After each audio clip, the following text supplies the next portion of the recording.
Hello, Namaskar. This is Firstpost and you're watching Vantage with me, Palki Sharma.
One year of the October 7th attack, exactly 365 days ago, Hamas invaded Israel. The attack had shocked the world. It ended almost 2 decades of peace in Israel, or the closest they've been to peace in a long time.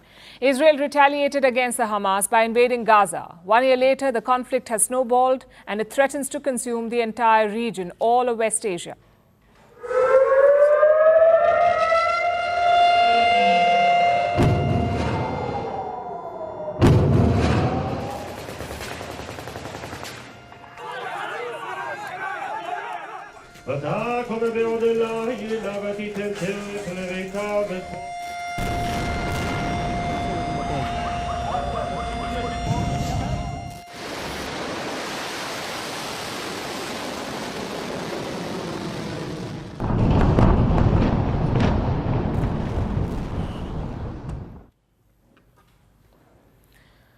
Now it appears that Israel will remain at war for the foreseeable future. It is fighting adversaries on multiple fronts and planning a direct strike on Iran, its biggest rival and sworn enemy. Israel is facing assaults from both the north and the south. In the north, it's Hezbollah. In the south, it's Hamas. Both launched attacks today. Air sirens rang out in several parts of Israel, including in Tel Aviv. Look at these pictures. This is a hotel building in Israel's Holon. A rocket attack by Hamas shattered its windows. Hamas fired at least 5 projectiles and left 2 people injured. This comes after Israel conducted airstrikes in Gaza yesterday. They struck 2 locations in central Gaza, a mosque and a school, which was being used as a shelter. Israel says these were Hamas command and control centers, and that is why they were attacked. The Israeli Defense Force, or the IDF, has no plans to go easy on Gaza. Today it issued fresh evacuation warnings, asking people living near Khan Yunis to leave. Khan Yunis is a city in southern Gaza. Similar orders were issued in the north as well. Fighting is intensifying in Lebanon too.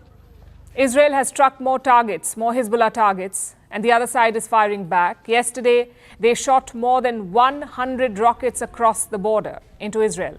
And today, the Hezbollah conducted a fresh round of strikes. They damaged at least 60 apartments. They also targeted Haifa. Haifa is an important port city. Israeli forces have a base there in Haifa, and that's where the Hezbollah fired at, the military base. Now, reports say that they were successful. The rockets, the Hezbollah rockets, breached Israel's air defenses. According to reports, at least 10 people were injured. We don't have reports of any damage to the military base yet. Irrespective, the Israeli Prime Minister remains undeterred. He has vowed to keep fighting. A year ago, we suffered a terrible blow. For the past 12 months, we've been changing reality from end to end. The whole world is astounded at the blows you inflict on our enemies, and I salute you and tell you, you are the generation of victory. Together we will fight, and together we will win. We are changing reality. That's what Netanyahu said yesterday. He was visiting his troops in the north, where he's also deploying more troops in the north. Today, a new division of soldiers was sent to the north, taking the total number to 3 divisions, meaning 3 divisions of Israeli soldiers are stationed on the border with Lebanon. One division has anywhere between 7,500 to 10,000 soldiers. So going by this latest figure, Israel could have at least 20,000 troops fighting in the north. And that's not all. These ground troops are getting aerial support with the IDF's relentless barrage of airstrikes.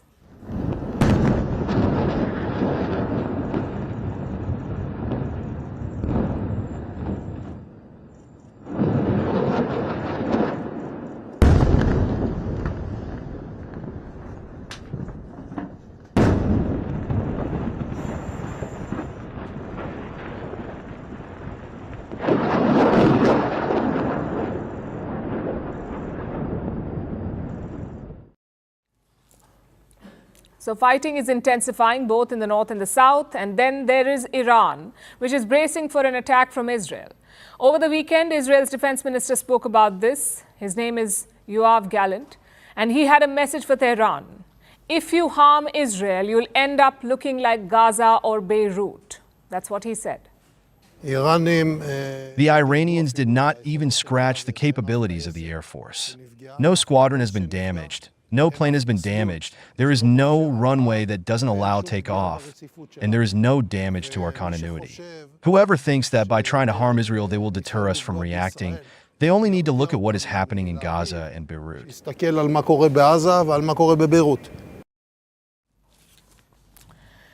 So what is Israel's plan? How will it respond to Tuesday's attack? Israel's military is taking its time. It says it will strike Iran at a time and place of its choosing. Tehran says it is ready, that if Israel attacks, they will strike back. Tehran says it has a list of, and I'm quoting, many Israeli targets. So a lot of saber rattling and a wider war looks imminent. Meanwhile, the US and other Western nations are going through the motions, calling for de-escalation, a ceasefire in Gaza, and the return of hostages. That's what they're asking for. At best, these statements sound futile because neither Iran nor Israel appear to be in the mood for diplomacy at the moment. At worst, they're hypocritical, asking for the fire to be doused while adding fuel to it.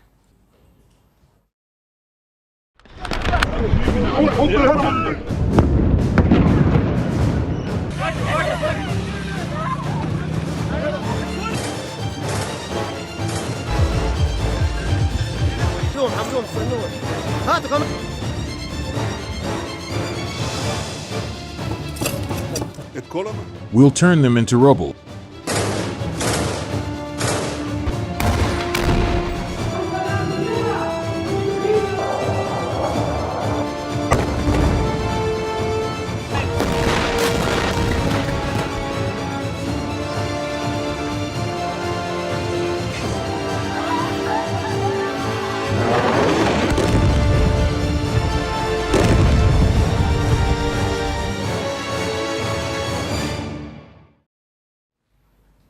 It was Israel's darkest day, a day that changed West Asia forever.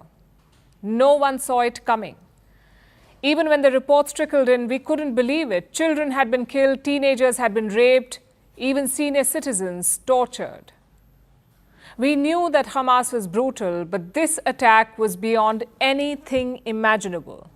It was pure evil. At first, Israel was gripped by sorrow and shock, but soon that turned into fury, a quest for revenge. And you can't blame them. After what happened on that day, Israel had to respond, and they had every right to do so. But Israel's actions went beyond self-defense. They carpet-bombed Gaza in the months ahead, even targeted schools and hospitals, and that is where Israel lost its way. They had every right to hit back, but it turned into collective punishment for all Palestinians, which is why we find ourselves here today on the brink of a regional war. So the question is, 1 year since the October 7th attack by Hamas, what has changed? What has Israel achieved in 1 year of fighting? First, let's look at how the world marked this day. We saw statements from Israel's allies, the US and the UK. Their leaders, Joe Biden and Keir Starmer, reaffirmed Israel's right to self-defense, but they also called for a ceasefire, both in Gaza and Lebanon. Across the world, we saw different kinds of events, some vigils, some rallies, and also some protests. Take a look at this first. Very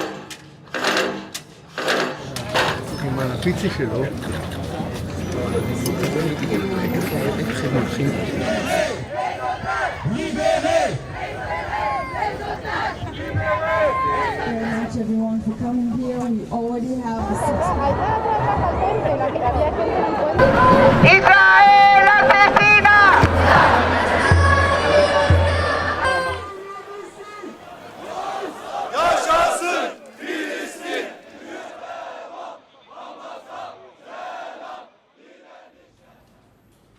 One of the most horrible episodes unfolded in Reem, a settlement just outside the Gaza border.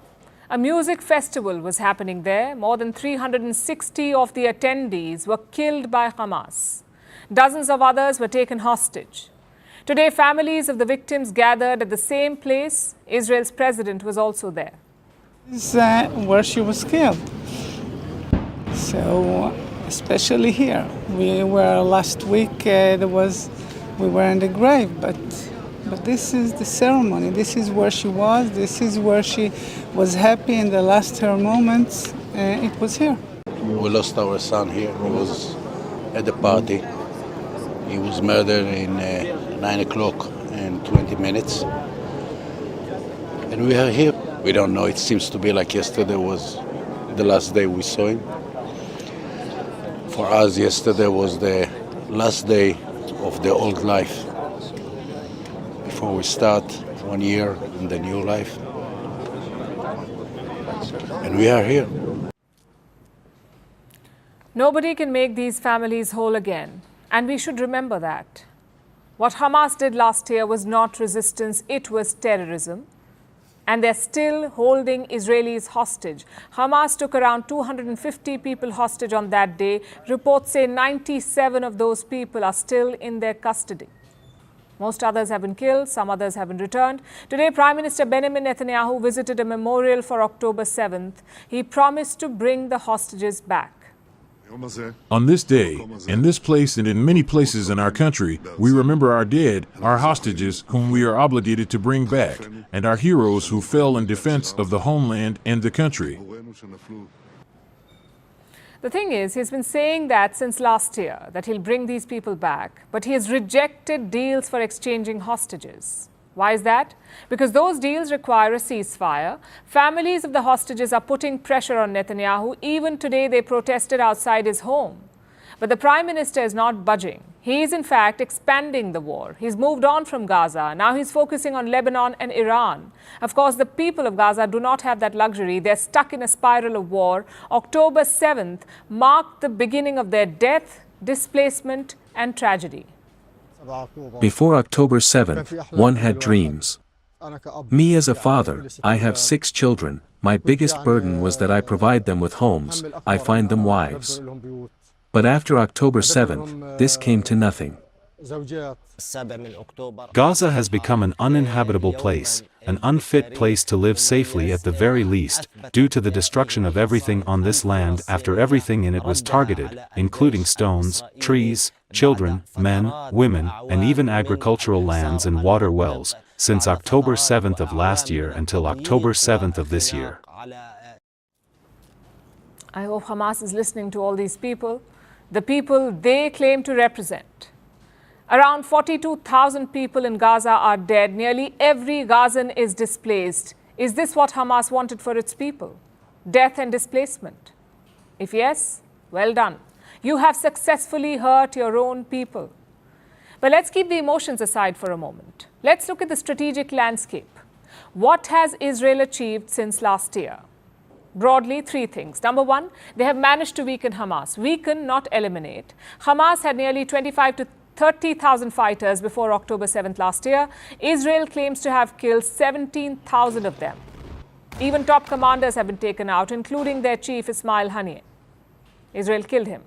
But Hamas is only down, not out. Today they fired rockets at the city of Tel Aviv. No casualties were reported, but some residential buildings were damaged. What does that tell you? That Hamas retains the ability to strike Israel. It's a direct challenge to Netanyahu because he said that his war goal was to eliminate Hamas. Yet Hamas is firing rockets at Tel Aviv. Number 2, Israel finds itself isolated on the global stage. What happened at the United Nations sums it up. Netanyahu walked up to address the General Assembly. Immediately, dozens of delegates walked out, which shouldn't have been the case. Remember, Israel was the victim last year. The whole world was mourning with them. But Netanyahu's tactics, put them off. He basically squandered the moral high ground. Which brings us to the third point. The future looks very unstable. Israel was on a path to normalization with the Arab world. I'm guessing that'll have to wait. Same with the two-state solution. The trust deficit between Israelis and Palestinians has widened. In 2012, 61% Israelis backed a two-state solution. But after October 7th, that number is less than 25%. So the sentiment has clearly shifted, not just on the Israeli side, but across the region. For hawks like Netanyahu, this is good. He's never liked the two-state solution. Plus, he's always wanted a direct face-off with Iran. But in the long run, it could quash the hopes of a stable West Asia. Israel's wars are in full swing. Netanyahu already has his hands full. But he has decided to pick another fight, this time with an unlikely opponent, French President Emmanuel Macron. The latest tiff started because of Macron's comments on Saturday. Néanmoins, nous essayons aussi d'être cohérents. We also try Et to be lorsque nous consistent. demandons des And when we cessez-le-feu, call for c'est le cas pour ceasefires, Gaza, ça a this is aussi the été le case cas for Gaza. pour This was le also Liban the la semaine case for dernière. Lebanon last week. Eh bien, nous tâchons Well, we de try not to ne call pas for a demander un ceasefire cessez-le-feu while tout en continuing to continuant à livrer deliver les armes de la guerre. And I think it's just Et consistency. je pense que c'est simplement de la cohérence. La semaine dernière, à New York, Last week, in New York, President Biden, like myself, endorsed a ceasefire text for Lebanon that the United States was in favor of. In finalizing this text, it had been discussed with both Lebanese actors and Israel. And I regret that Prime Minister Netanyahu made another choice and took on this responsibility, in particular land operations on Lebanese soil. And so, yes, if we call for a ceasefire, what's consistent is not to provide weapons of war. And I think that those who supply them cannot call for a ceasefire every day and continue to supply them. cohérence, c'est de ne pas fournir les armes de la guerre. Et je pense que ceux qui la fournissent It seems logical enough. It's hypocritical and frankly absurd to call for a ceasefire while fueling a war, while supplying weapons being used in the same war. And France really does not provide weapons to Israel. They sent just about $33 million worth of equipment last year, which is what Israel burns through in a day. So Emmanuel Macron is not lying. And he's right about the hypocrisy. It's something that the US would do well to understand. But Macron's statement drew sharp criticism from Netanyahu. As Israel fights the forces of barbarism led by Iran, all civilized countries should be standing firmly by Israel's side. Yet President Macron and some other Western leaders are now calling for an arms embargo against Israel. Shame on them. Is Iran imposing an arms embargo on Hezbollah, on the Houthis, on Hamas, and on its other proxies? Of course not. The axis of terror stands together. But countries who supposedly oppose this terror axis call for an arms embargo on Israel. What a disgrace. Now, some of you might agree with Netanyahu. Iran definitely won't impose an arms embargo on its proxies. So then why is Macron calling for an end to arms supplies to Israel? Well, Macron has his own agenda. Right now, he's concerned about just one thing, and that is the safety of Lebanon. For those of you who don't know, here are some facts about Lebanon. It's a country in West Asia. It is located to the north of Israel. The population there is about 68% Muslim, both Shia and Sunni, 68%, and about 32% Christian, mostly Maronite Christians who are in full communion with the Catholic Church. What's more, this country is francophone, meaning they speak French. Arabic is the official language of Lebanon, but about half the country can speak some degree of French. French is sometimes used as an official language in governance. This is because France once controlled Lebanon. It was in the aftermath of the First World War. France was given Lebanon and Syria after the fall of the Ottoman Empire. In fact, Lebanon exists as we know it today because of France. Here is what Paris did. It merged the Maronite Christian territories with the traditionally Arab areas, and it created the modern country of Lebanon. So France has ties with Lebanon and its people. Now, with this in mind, let's look at the situation in Lebanon again. Israel is fighting Hezbollah, a Shiite militant group based in Lebanon, living side by side with Sunni Muslims and Maronite Christians. Israel is bombing Lebanon, and the bombs do not differentiate between the Hezbollah fighter and the Lebanese civilian. So a large proportion of the people getting killed are French-speaking Maronite Christians. This would be enough to bother any French president, and Emmanuel Macron has always seen himself as something more, a new unifier of the French-speaking world.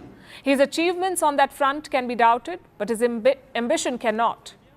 Macron has always wanted to be seen as a leader of Europe and of French-speaking countries. And that is why he spoke out this weekend while his country was hosting a summit of Francophone nations. It was another attempt to take the leading role in the French-speaking world, and it's something that Lebanon is counting on.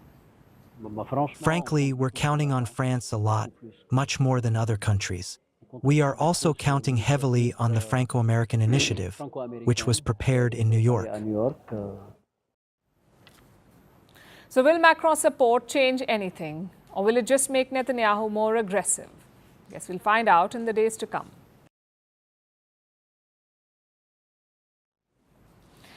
Fighting a war is not easy, but do you know what makes it even tougher?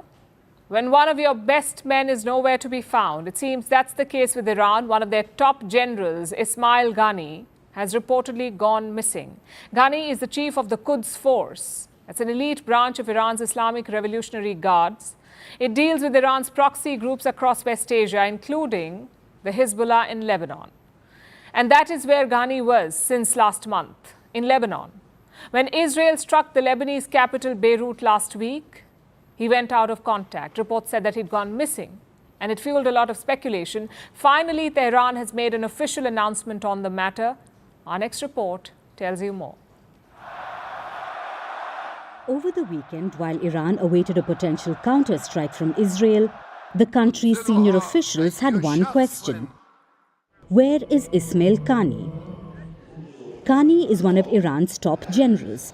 He is a veteran of Iran's Islamic Revolutionary Guard Corps and became the commander-in-chief of the Quds Force about 4 years ago. Quds is an elite branch of the Revolutionary Guards. It is tasked with operations which deal with Iran's proxy groups across West Asia, like the Hezbollah in Lebanon, Houthis in Yemen, Hamas in Gaza, as well as groups in Iraq and Syria, which Iran called its axis of resistance. It has received one blow after another as the war with Israel intensifies and spreads. Israel has hit multiple targets in Lebanon. It has killed much of Hezbollah's military command. Last month, an Israeli airstrike on Beirut killed Hassan Nasrallah, the leader of Hezbollah, along with Iranian Revolutionary Guards commander Abbas Nilfurushan. So the Quds commander Ghani travelled to Lebanon. And last Thursday, Israel struck Beirut again.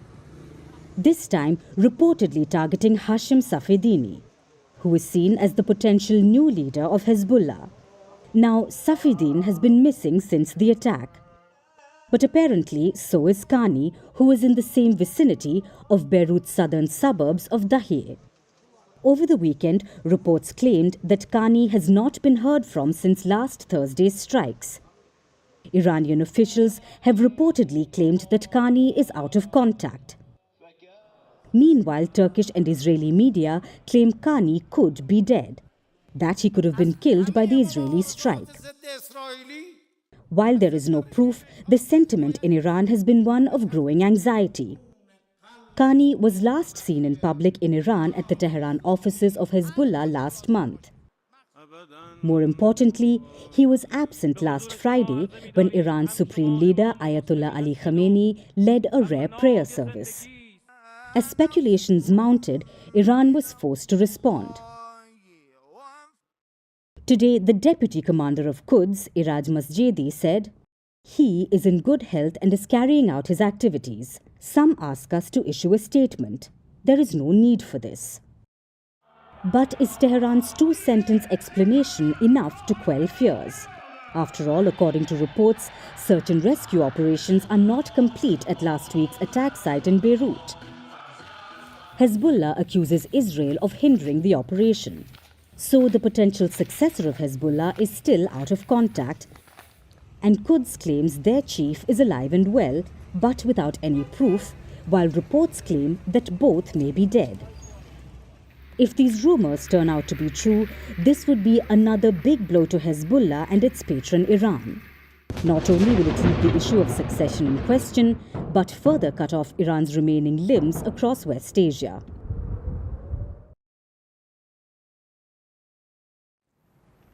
The war in West Asia is bad news for the global economy. It's a no-brainer, really. Conflicts anywhere create new challenges. And this is an oil-producing region, West Asia. So conflict here creates multiple uncertainties, especially for oil-importing countries like India. So how is India faring? Is the war hurting our growth story, or is India showing resilience? Leading economists have been weighing in on this subject, and they remain optimistic about India. One of them is Larry Summers, former US Treasury Secretary and now a professor at Harvard. Last week, Larry Summers was asked about the Indian economy and he was bullish. Listen to what he said, I'm quoting, "I'm optimistic about India's prospects to increase its GDP sixfold by the century of independence and be the most rapidly growing economy in the world over the next 5 years, the next decade and the next generation among major economies." So by 2047, India would increase its GDP by 6 times. That is what Summers says. He also hailed Indian Prime Minister Narendra Modi and his economic policies. According to Summers, Prime Minister Modi has, quote-unquote, energized the Indian economy. He praised India's progress in building both physical and digital infrastructure. And Summers is not the only one saying this.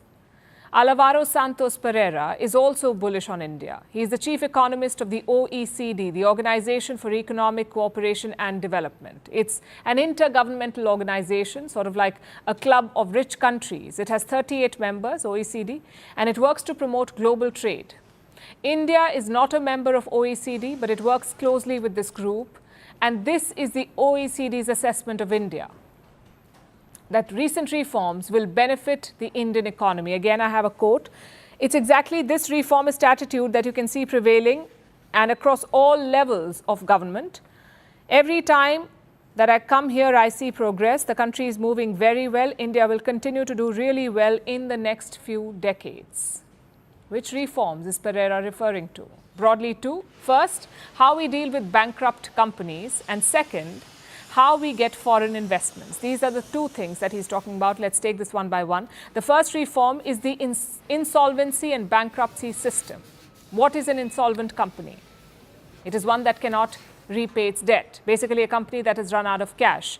Earlier, India lacked a mechanism to deal with such companies. So it took years for a failed business to wind up. It was very hard to shut a business in India, but that's not the case anymore. The government introduced a reform. It sped up the liquidation of failed businesses, meaning you can now quickly wrap up and move on. According to the OECD, that's the first big positive. The second is the easing of restrictions in FDI. FDI, as you would know, is foreign direct investment. It's easier to get it now, so there are fewer hoops to jump through. Pereira says these changes have made India attractive to investors, both foreign and domestic investors. So India's long-term growth story remains intact. What about the short term? Will geopolitical challenges slow down India's growth? Honestly, it's too soon to tell, but Indian businesses are not too worried. The CII recently conducted a survey, that's the Confederation of Indian Industry. This survey revealed some interesting insights. Businesses are confident about India's growth. And where does this optimism stem from? For starters, consumption activity. Businesses feel that it is going to rise in the coming days, including the demand from rural India. They expect it to rise. It's expected to strengthen. What else? Fresh private investment and the government's continued focus on reforms. All these factors together are being seen as positives for the Indian economy. So the momentum is clearly in India's favor. The challenge now is to turn it into long-term sustainable growth.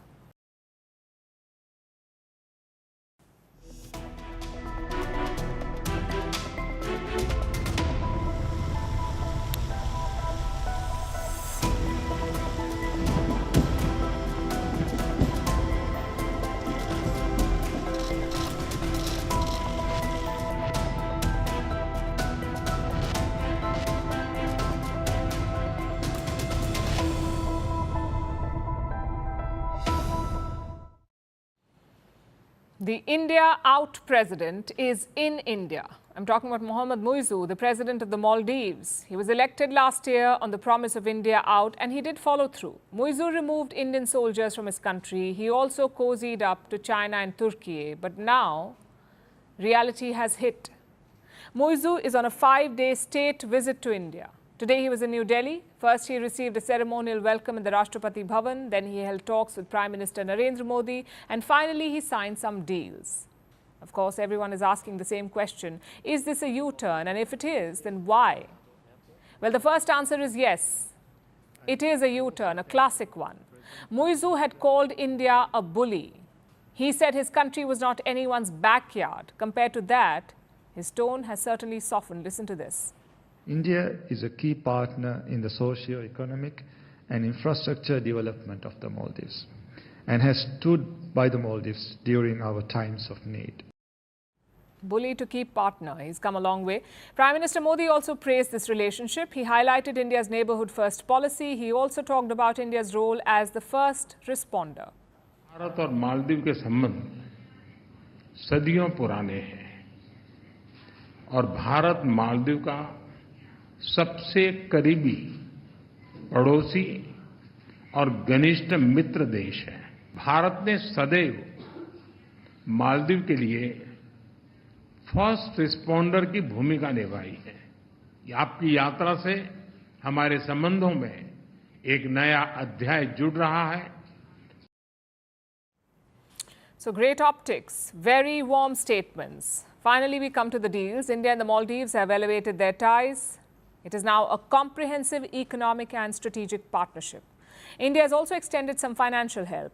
2 currency swap deals. One is worth $400 million. The second is 30 billion rupees, which is about $360 million.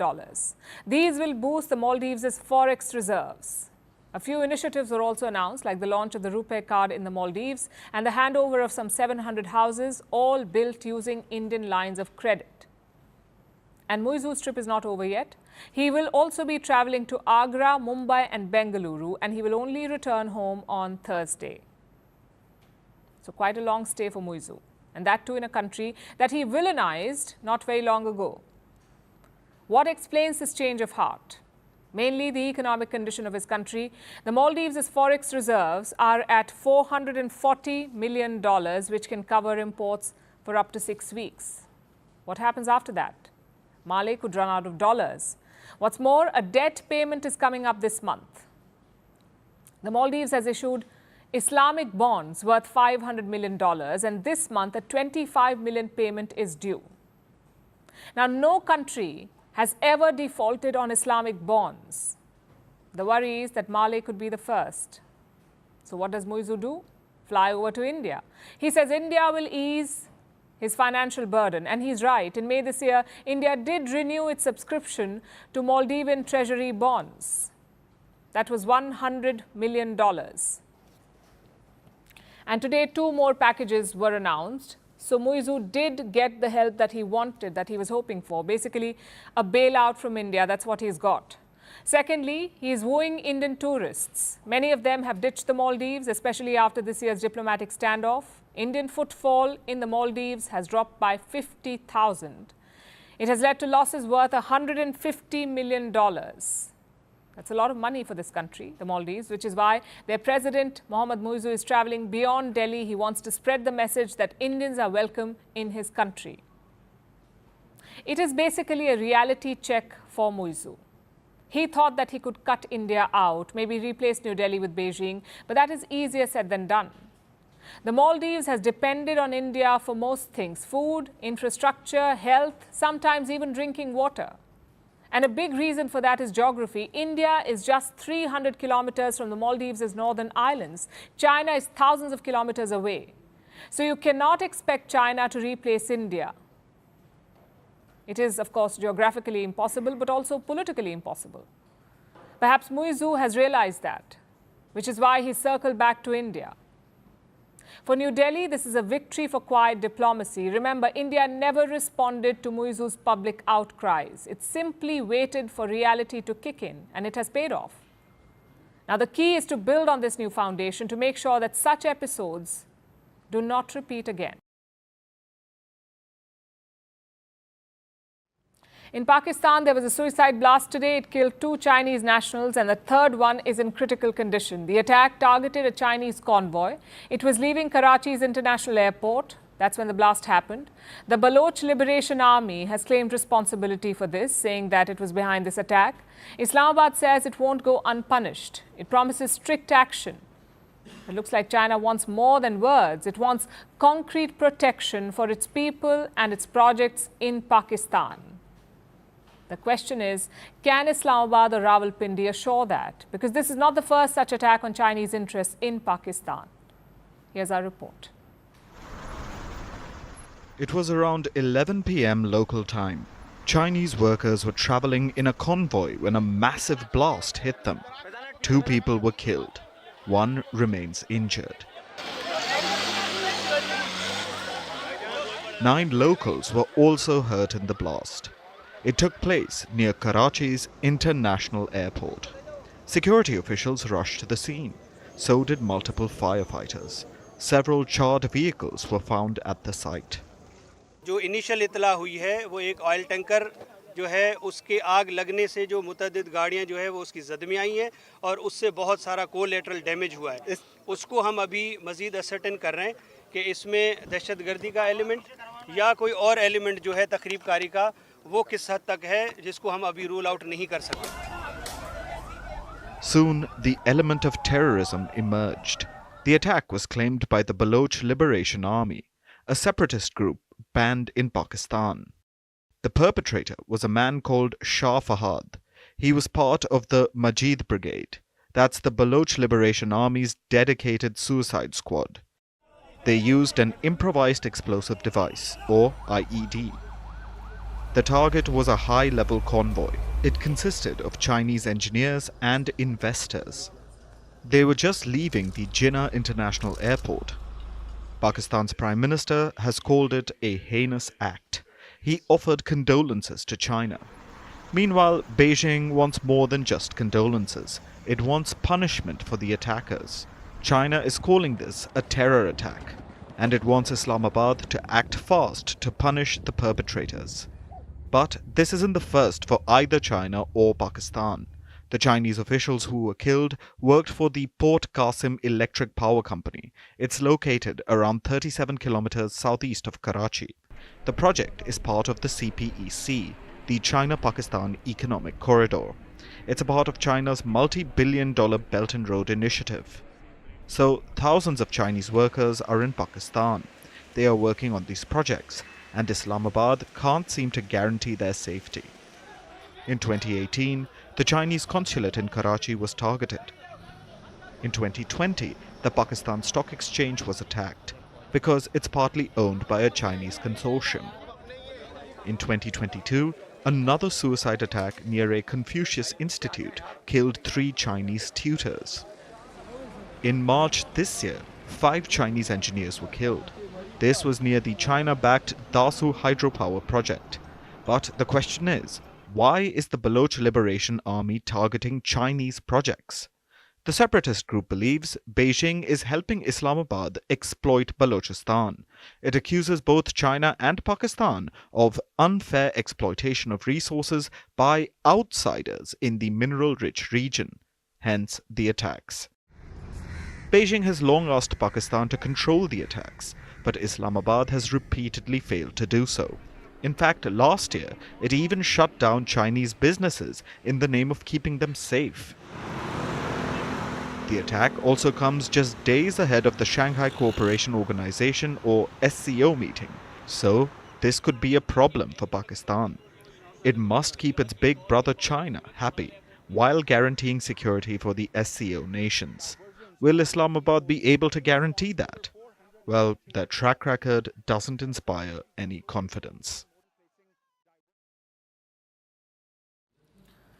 Now let's turn to Africa, to Tunisia in the north. Tunisia is a country of about 12 million people, and yesterday it held an election. The official result is not out yet, but everyone knows what is going to happen.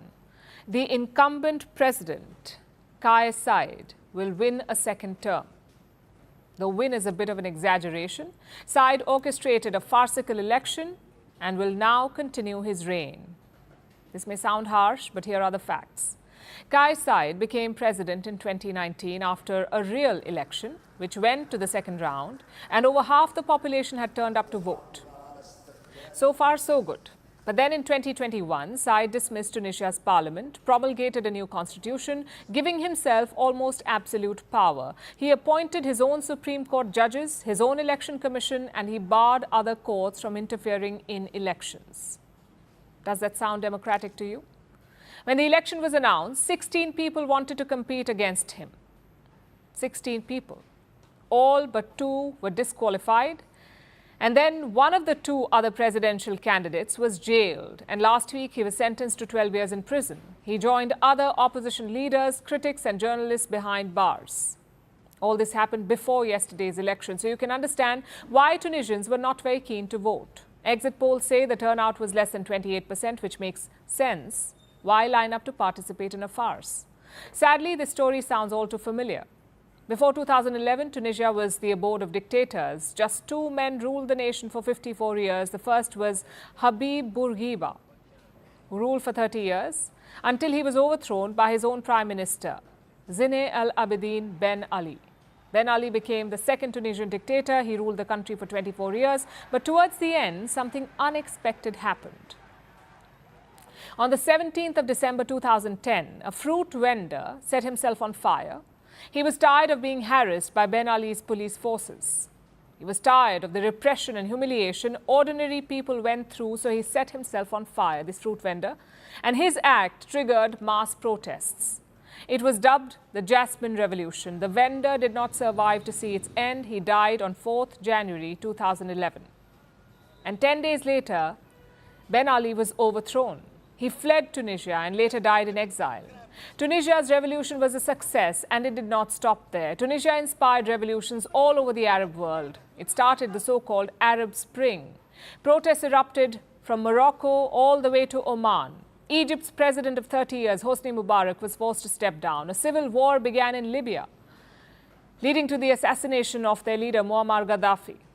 The president of Yemen resigned. The prime minister of Kuwait stepped down. There were upheavals all over the Arab world.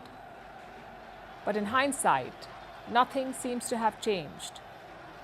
When the Arab Spring reached Syria, President Bashar al-Assad fought back. Hundreds of thousands of people died. Syria was devastated. 13 years later, Assad is still president. 13 years after Hosni Mubarak's ouster, you have a military general in charge of Egypt. 13 years after Gaddafi's death, there are 2 competing governments in Libya. And 13 years after Tunisia's Jasmine Revolution, you have Kais Saied, a man jailing his opponents, taking billions in loans from Europe and conducting sham polls.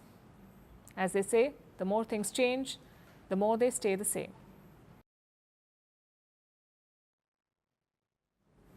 Speaking of which, corporate bigwigs are also changing things up. They're green targets. That's what they're changing. The latest is BP, the British oil giant. In 2020, BP announced a very ambitious target to cut their oil output by 40% by 2030. The goal was to move towards renewables. Last year, that target was scaled back from 40% to 25%. People did raise some eyebrows, but they thought, well, something is better than nothing. Well, now it is nothing. Latest reports say that BP has abandoned the target altogether. They will not reduce oil output by 2030 at all. In fact, they're doubling down. BP is eyeing 3 oil projects in Iraq, 1 in Kuwait, and 2 in the Gulf of Mexico. But why the change in direction? Well, mainly 2 reasons. One is investor concerns. BP shares are 17% down in the last 6 months. So the company wants to turn things around. How? By focusing on its bread and butter, or in this case, oil and gas. Reason number 2 is geopolitics. You see, Europe is turning away from Russian oil and gas, so there is an energy crunch in the region. Renewables alone cannot solve it. And it's not just BP. Shell is doing something similar. They planned a 45% cut in carbon emissions by 2035. That target has been removed. And why just firms? Why just companies? Why just oil firms, in fact? Other companies are also doing it. Consider the auto industry. Toyota was planning to sell 1.5 million electric vehicles by 2026. 1.5 by 2026. Their new target is 1 million. Volvo was planning to go 100% electric by 2030, again cancelled. Ford had set aside 40% of its annual spending on EVs, electric vehicles. It's been cut to 30%. Mercedes-Benz said half of their sales would be EVs by 2025. They have revised it to 2030. Even governments are guilty of the same. Look at what Britain did last year. They were supposed to ban petrol and diesel cars by 2030, but they delayed it by 5 years. They also pushed back the ban on gas boilers. Now, do you see the problem here? Climate targets are already seen as half-hearted. So the last thing you need is revisions. It erodes public trust in climate action. You see, these targets are mostly self-imposed. Even the UN goals are not binding. You saw the United States leave the Paris Climate Accords under Donald Trump. Any country is free to do that. They can revise, reduce, or cancel their commitments. The question is, why do they do it? And politics, we can tell you, is a major factor here. You need stability to invest in green energy. You cannot do it in the middle of a conflict. Just consider the Ukraine war. The targets were set during peacetime when Russian gas flowed freely into Europe. When that stopped, energy prices increased, and along with it, inflation went up. So European leaders faced a simple choice: continue the green pivot and risk more inflation, or use fossil fuels to cool the prices. And most leaders picked option number 2, which is not surprising at all. Secondly, the clean energy supply chains are vulnerable. You need specific resources to build batteries and panels like cobalt and lithium. Around 70% of the cobalt comes from the Congo. 40% of the nickel supply comes from Indonesia, 55% of mined lithium from Australia, and 25% from Chile. Most of the processing happens in China. They make up 60% of all mass-produced clean technologies like solar cells or windmill systems or batteries. And this sort of a supply chain is not reliable, especially if you're de-risking or decoupling from China. So the problem is quite obvious. World leaders and corporate bigwigs made grand commitments, and they earned a lot of praise for it. But their roadmap was not charted out well, nor did they account for political hiccups. In hindsight, they look like half-baked promises. The fact is, we need some way to enforce commitments, if not on companies, at least on countries to start with. Else, climate targets will mean nothing.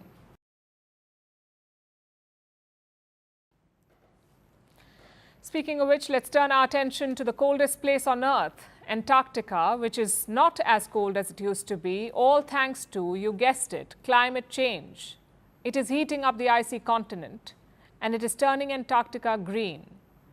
Now, parts of Antarctica have a lush landscape from mosses to flowering plants. All are growing at a dramatic rate. There has been more than a 10-fold rise in vegetation growth over the past few decades. What does this mean for the world? And is alarming greening limited to Antarctica? Here's a report. Looks like an ideal picnic spot, doesn't it?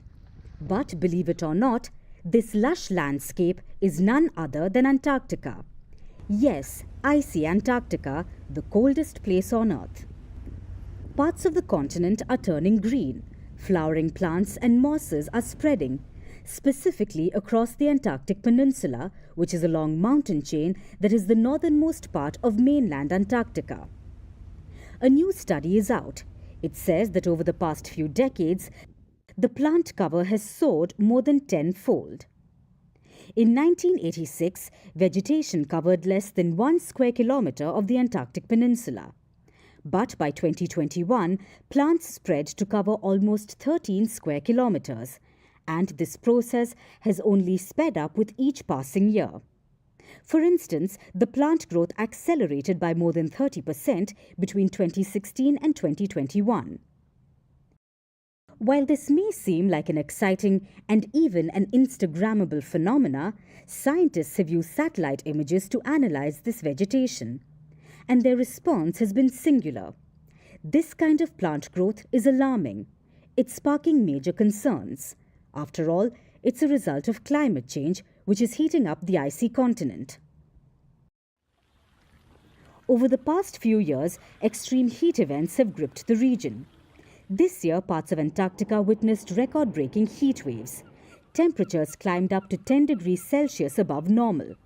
This may not sound like much, but for Antarctica, this was a near-record heat wave. What is the heat record for this part of the planet? It happened just 2 years before, when in 2022, temperatures reached 21 degrees Celsius above normal. And these heat events don't just change the iconic landscape of this icy continent, they cause tremendous harm. The more the region greens, the more soil forms, which means it will become unfavorable for present species and invite invasive species. From seeds and plants to animals who will find their way to Antarctica and become a potential threat to the native wildlife. Plus, Antarctica's ice is very important for the world. It reflects solar radiation back into space. This helps keep our planet cool. If the ice reduces, Antarctica will reflect less heat. Why? Because of Science 101. Darker surfaces absorb more heat. So as the greening increases, Antarctica's ability to do this job reduces, which further warms up the planet. So the risks are obvious. And if this scares you, look at the bigger picture, because what's happening in Antarctica is not limited to the region. Thanks to climate change, greening has also been reported in the Arctic, where in 2021, rain fell for the first time ever and not snow. The Sahara Desert, one of the driest places on Earth, is also turning green thanks to heavy rainfall this year, which has made floods stronger and more frequent. With worsening climate change, our iconic landscapes have turned into a nightmare dressed like a daydream.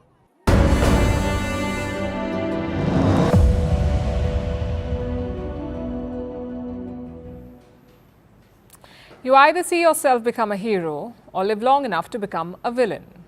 Tell that to Elon Musk. This is the man who once inspired the movie Iron Man. Now he's inspiring memes on the internet. It started at a rally in Pennsylvania. Donald Trump was addressing the crowd. He introduced Elon Musk. And there came the Tesla CEO, frolicking about on stage like a child on Sugar Rush. He jumped, he screamed, he called himself Dark MAGA, and he left, all while wearing an Occupy Mars t-shirt. If only he would stick to Martian politics.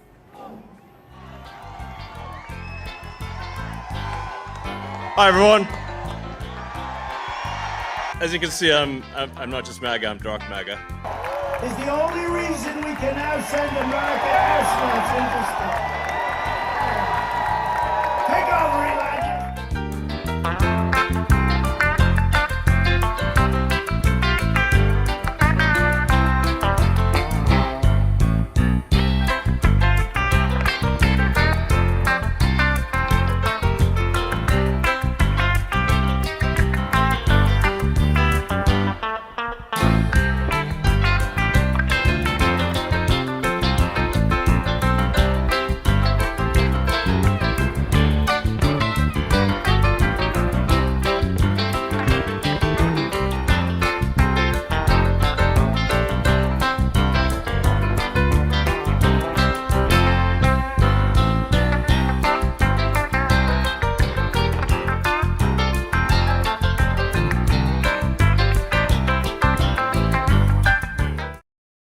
And now it's time for Vantage Shots, images that tell the story. Flash floods kill elephants in northern Thailand. Catalonia's biggest human tower contest dazzles thousands of spectators.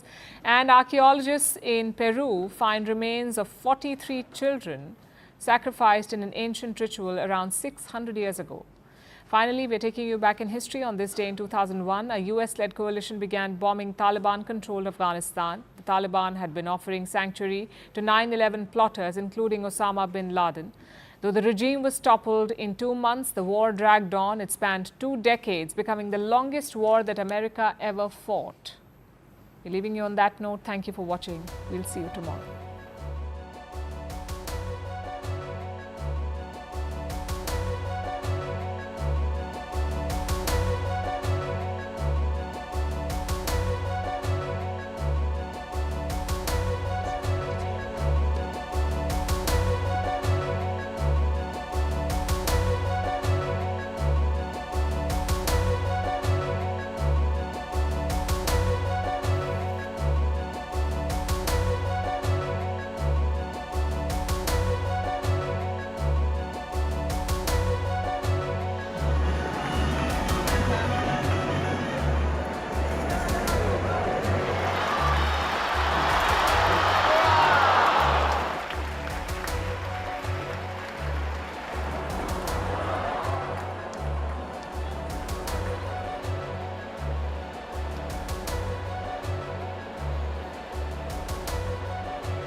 From impeachments to inaugurations, if it's a political story, we are on the scene. The race for the White House is heating up.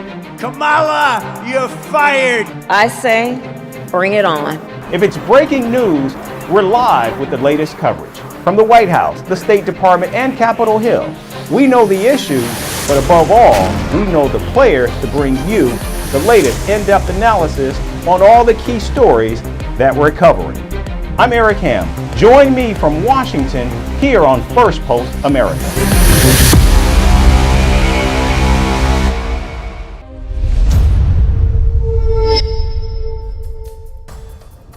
Hello and welcome to the program. I'm Eric Ham in Washington, D.C. Today marks 1 year since Hamas's devastating attack on Israel sent the region spiraling into war and chaos. We'll take a look through the latest in the region and look back on that fateful day. But first, a look at the latest headlines. The head of the United States Central Command meets Israel's top military generals to assess security threats from Hezbollah, Iraq, and Iran. The meeting comes as Washington prepares for an escalation in the region. A Russian court jails 72-year-old American citizen Stephen James Hubbard for 7 years on charges of being a mercenary and fighting on behalf of Ukraine. Hubbard was arrested by Russian troops in eastern Ukraine as the war began in 2022. South Korean President Yoon Suk-yeol meets his Filipino counterpart in Manila. The two leaders signed agreements to boost bilateral ties, including deepening maritime cooperation in the South China Sea. The president of the Maldives visits India as the cash-strapped country looks to reset ties with its neighbor. Prime Minister Narendra Modi calls it a new chapter as New Delhi agrees to provide $400 million to the island nation under a currency swap agreement. And Venezuela's opposition presidential candidate Edmundo Gonzalez says he will return to the country in January and take office as president. Gonzalez fled to Spain in September after a court issued an arrest warrant on allegations of conspiring to topple Nicolas Maduro's government.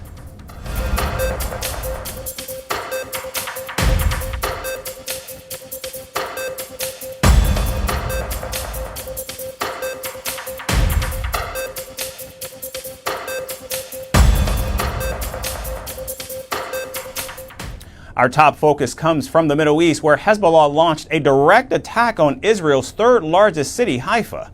In an unprecedented strike, rockets evaded Israel's air defense systems, hitting Haifa and the northern city of Tiberias. At least 10 Israelis were wounded in both cities, with some receiving hospital treatment. Home, which is like 500 meters from here. I heard a boom, and I heard in the radio of Ichud Hatzala that there is a site here in this junction. I went straight away.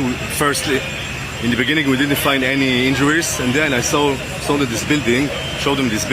There was shreds of glasses for the missile in this building. I went inside, and I found 4 people injured, between minor to moderate. And then I just went out. I called the emergency forces, first responders, to take them, and they take them to hospital. It was like 15 minutes ago. Hezbollah claimed responsibility for targeting a military base near Haifa using short-range missiles. In response, Israeli fighter jets conducted airstrikes on Hezbollah's intelligence headquarters in Beirut. The IDF hit key sites including command centers and weapons storage facilities. Strikes also targeted southern Lebanon and the Bekaa Valley, leading to secondary explosions indicating the presence of hidden weaponry. The Israeli forces reported that approximately 30 projectiles were fired from Lebanon into Israeli territory. There is no smell of gunpowder, and there are no weapons depots. If there were a weapons depot or something like that, the smell would be much stronger than this, and it would stay burning and intensifying. This whole thing is for displaced people. Children are dying, and women too. People have been wronged. Martyrs have fallen for the sake of defending this homeland.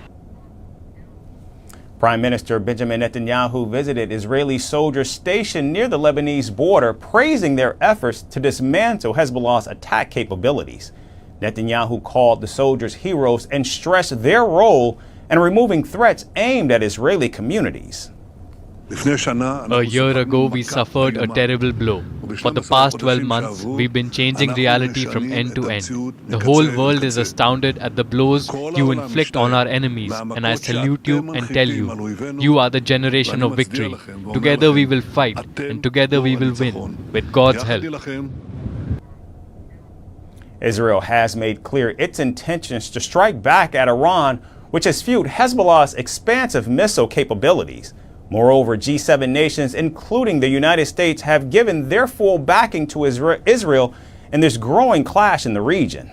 The question now that's looming for many is how long will this conflict last? And 1 year ago, on October 7th, Hamas launched the biggest ever terror attack on Israel. The Palestinian organization stormed through the security fence separating Gaza and Israel and killed over 1,000 people, wounded nearly 7,500, and took at least 250 people hostage. 1 year later, as people around the world pay tribute to those killed in the attack and stand with those still in captivity, we look back at the darkest day in Israel's history that shook the region and the world.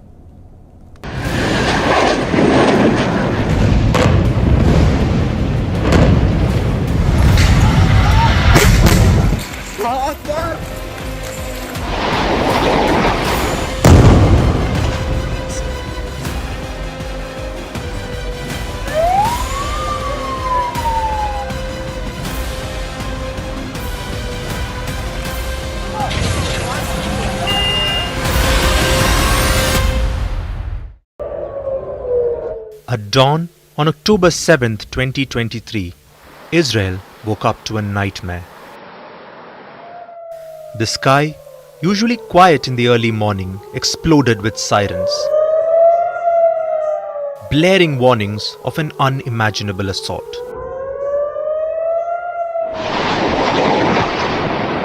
Then the rockets came, thousands of them in just minutes.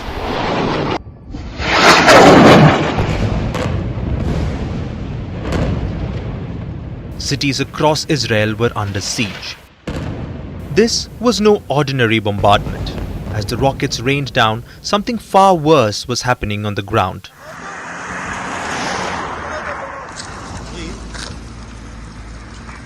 In the chaos, Hamas fighters had breached the heavily guarded Gaza-Israel border.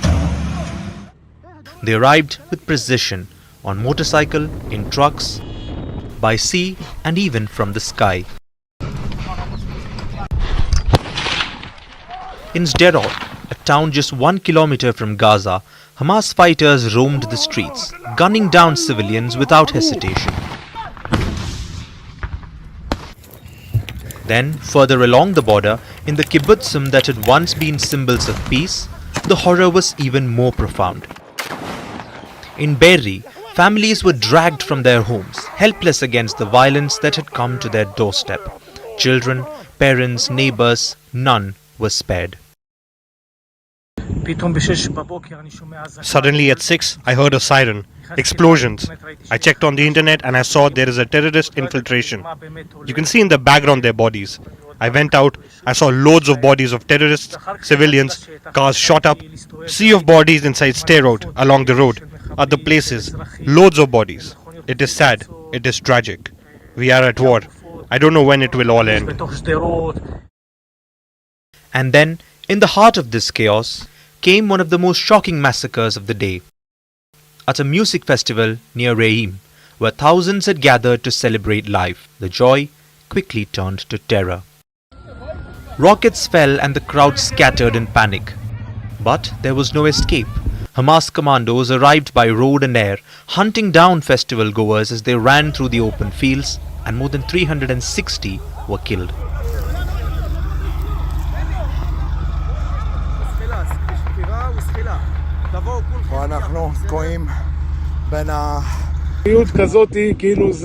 Such cruelty. I don't think there's an animal on the face of the earth or a person who can be so. War between soldiers. But girls? Abusing the bodies of girls, children, families? I can't find him and I don't know what to do. If he's not on the list, I keep following the names on the list all day, everywhere, every time. There's another person who's dead and he's not there. So does that mean we're going to find him? It's impossible that we won't find him. And on the other hand, they send us more videos to see who's been kidnapped, how many, why, something, I don't know. It's scary not knowing anything. Qui est kidnappé, combien, pourquoi, des noms, quelque chose. As the hours passed, the Israeli military fought desperately to regain control, and shortly after 9 a.m., Defense Minister Yoav Gallant declared, Hamas made a grave mistake this morning. It started a war against the State of Israel. The State of Israel will win this war. And by midday, Israel retaliated, launching airstrikes on Gaza in a show of force, flattening buildings and sending shockwaves through the entire region.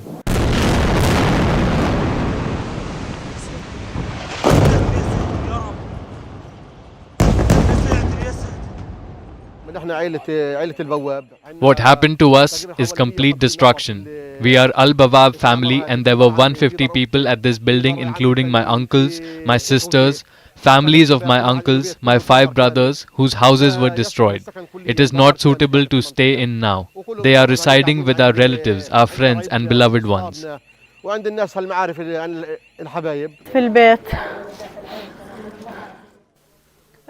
They bombed us suddenly without any warning. We suddenly felt that everything has fallen on us. We were shocked, and the people who they pulled out were dead or injured. But thank God my children are martyred. My son Asef and Hassan are missing, and Shaima and her children died. As the clock ticked closer to noon, Israeli Prime Minister Benjamin Netanyahu addressed the nation by a video. Citizens of Israel, we are at war, not in an operation or in rounds, but at war. This morning, Hamas launched a murderous surprise attack against the State of Israel and its citizens. We have been in this since the early morning hours. The Prime Minister said that Hamas would pay an unprecedented price.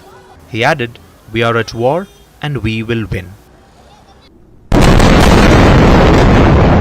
The narrative of "we will win" quickly caught on.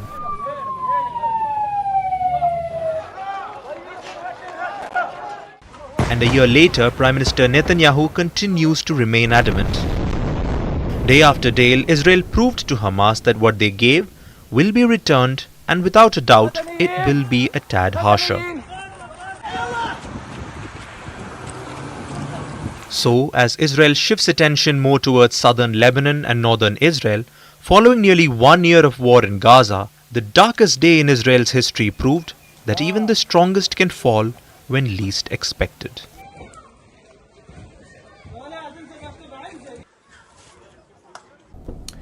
And here in the United States, former President Donald Trump held 2 major rallies in the key battleground states of Pennsylvania and Wisconsin over the weekend. Meanwhile, Vice President Kamala Harris leads Trump across nationwide polls. The Democrat has also a slight lead in 4 of the 7 swing states. Experts, in fact, are predicting that an October surprise could be around the corner, which could change the course of this election. We'll bring you more on the race for the White House.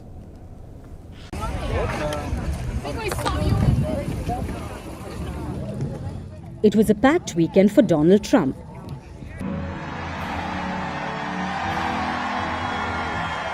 The former US president was busy on his campaign trail. The first stop was in Butler, Pennsylvania. Trump revisited the town where he survived his first assassination attempt, which was on the 13th of July. Standing behind a bulletproof glass, Trump received a roaring welcome. As I was saying, I want to just let you know that tonight I returned to Butler in the aftermath of tragedy and heartache to deliver a simple message to the people of Pennsylvania and to the people of America Our movement to make America great again stands stronger, prouder, more united, more determined, and nearer to victory than ever before. We're going to make America great again. Going to win the election. Going to win the election. He's a great gentleman. He's done such an unbelievable job for North Carolina, for Georgia, for Alabama, for Florida, for Tennessee. His name is Elon Musk. He saved free. Joining Trump on stage was billionaire Elon Musk. And the Tesla CEO immediately took a pot shot at current US President Joe Biden. Hi, everyone.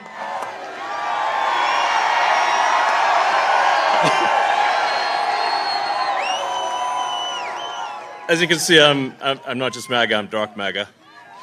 Well, first of all, I want to say what an honor it is to be here. And, you know, the true test of someone's character is how they behave under fire. And we had one president who couldn't climb a flight of stairs, and another who was fist pumping after getting shot. Fight, fight, fight! Blood coming down the face. Now, America is the home of the brave.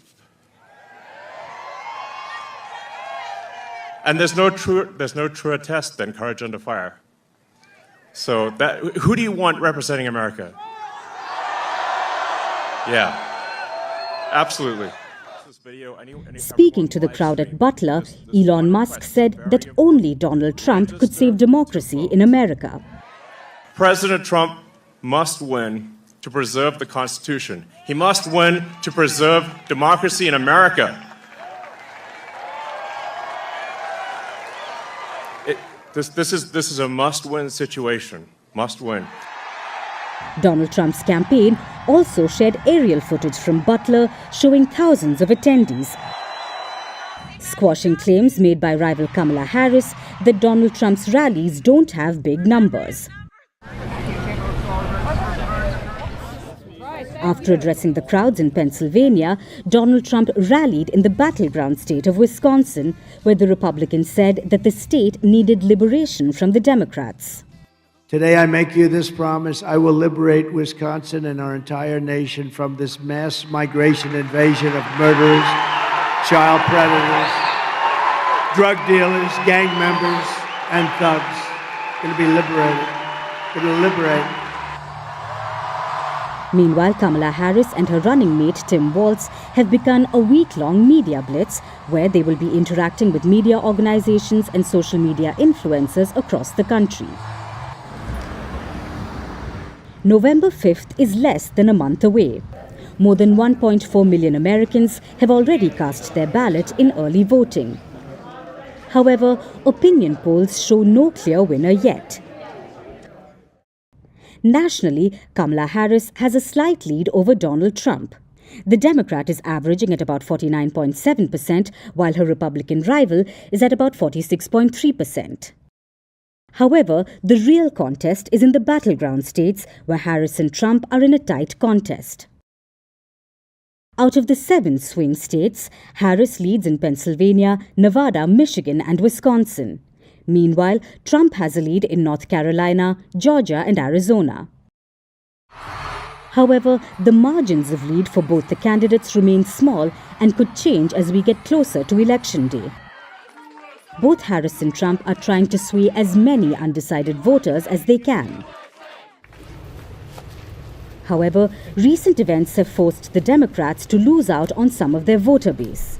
The biggest blow comes from the handling of the Middle East crisis by President Joe Biden's administration. We are trying to abandon Harris, punish Harris, Biden administration and Harris administration. So we definitely don't want Harris in the White House, and we want to take the blame when they lose. So they both are the same, and I am certainly not voting for any of them at all. And many people actually in Dearborn and in Michigan said that they will not vote for them. They will hold their vote for something else.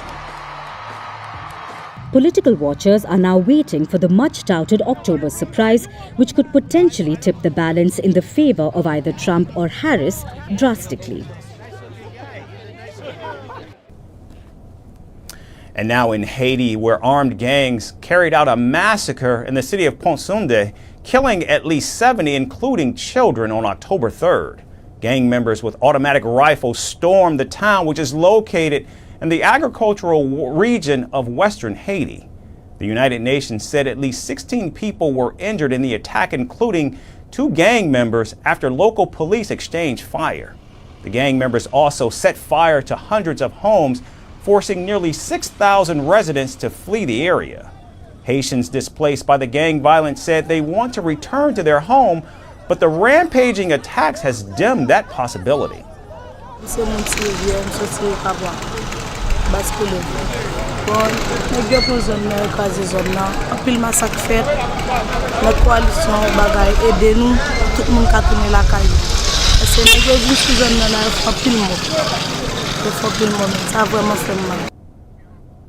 In the aftermath of the attack, Prime Minister Gary Conille embarked on a trip to the UAE and Kenya to seek security assistance. Before leaving the country, the Haitian leader pledged to deploy additional police personnel and promised swift justice for the victims of the massacre. We're making good arrangements. Police units are coming out of Port-au-Prince. They've traveled by road to bring in reinforcements.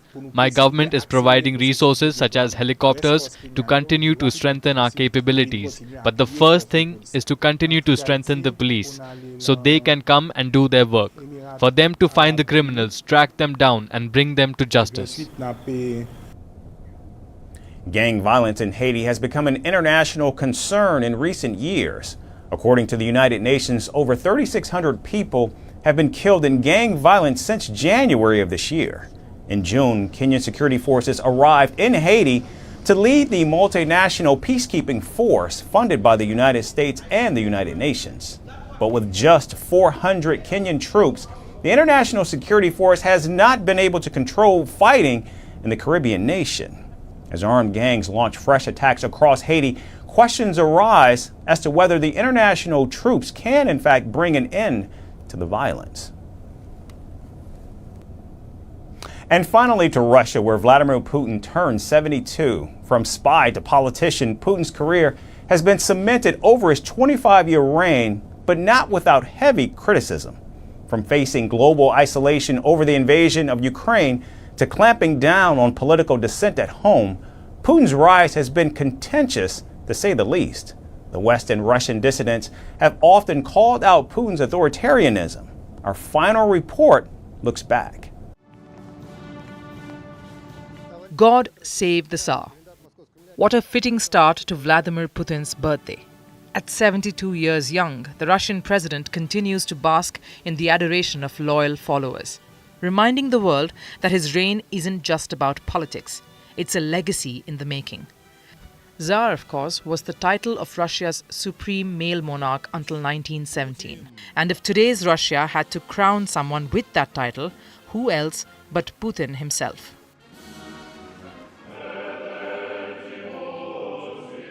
With every candle he blows out, Putin solidifies his presence not only as Russia's leader, but as a global political heavyweight. To say that Russia is Putin and Putin is Russia has never rung truer.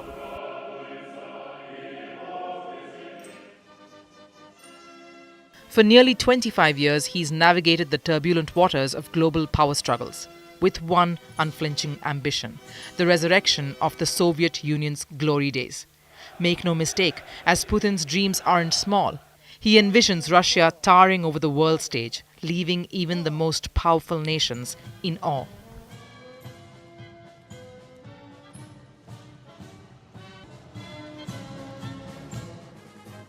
His rise from the gritty streets of post-war St. Petersburg to the heights of global power is nothing short of cinematic.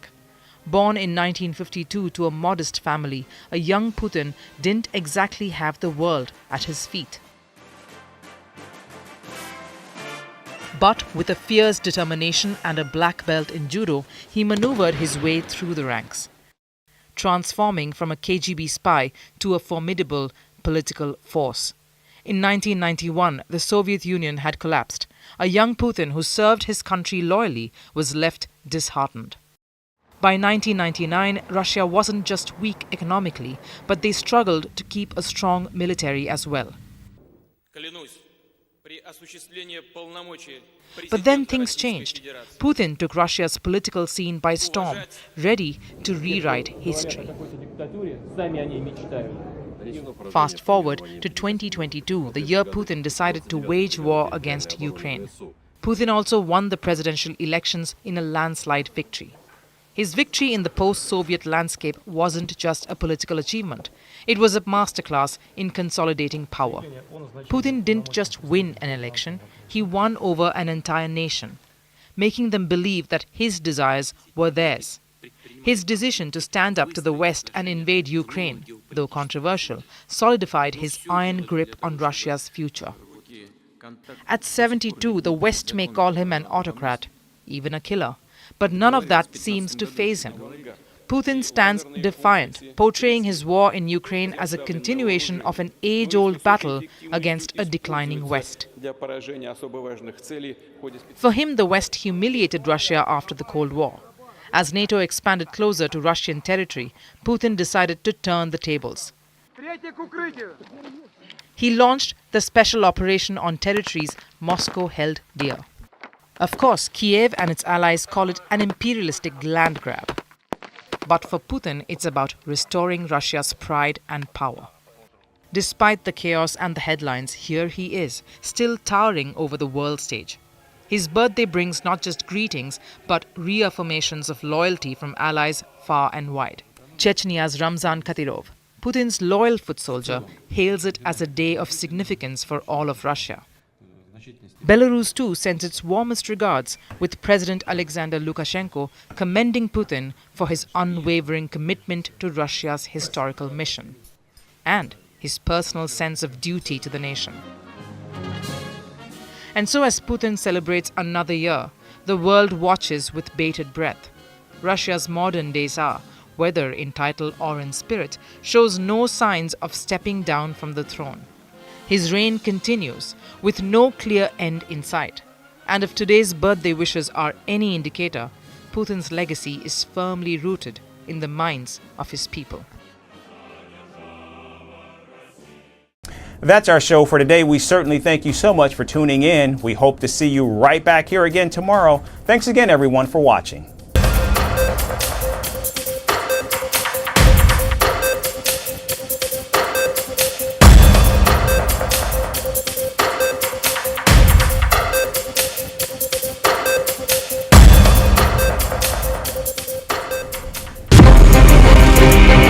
From impeachments to inaugurations, if it's a political story, we are on the scene. The race for the White House is heating up. Kamala, you're fired! I say, bring it on. If it's breaking news, we're live with the latest coverage. From the White House, the State Department, and Capitol Hill, we know the issues, but above all, we know the players to bring you the latest in-depth analysis on all the key stories that we're covering. I'm Eric Ham. Join me from Washington here on Firstpost America.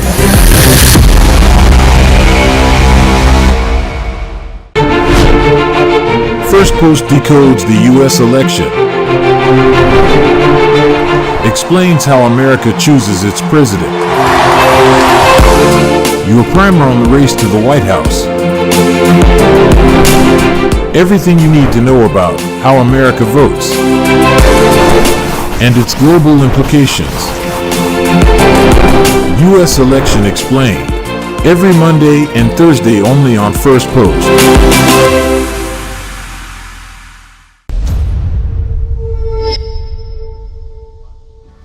Hello and welcome to Firstpost Africa, where we get you the top stories from the continent and from across the world. I'm Alison Lagrange, coming to you live from Durban, South Africa.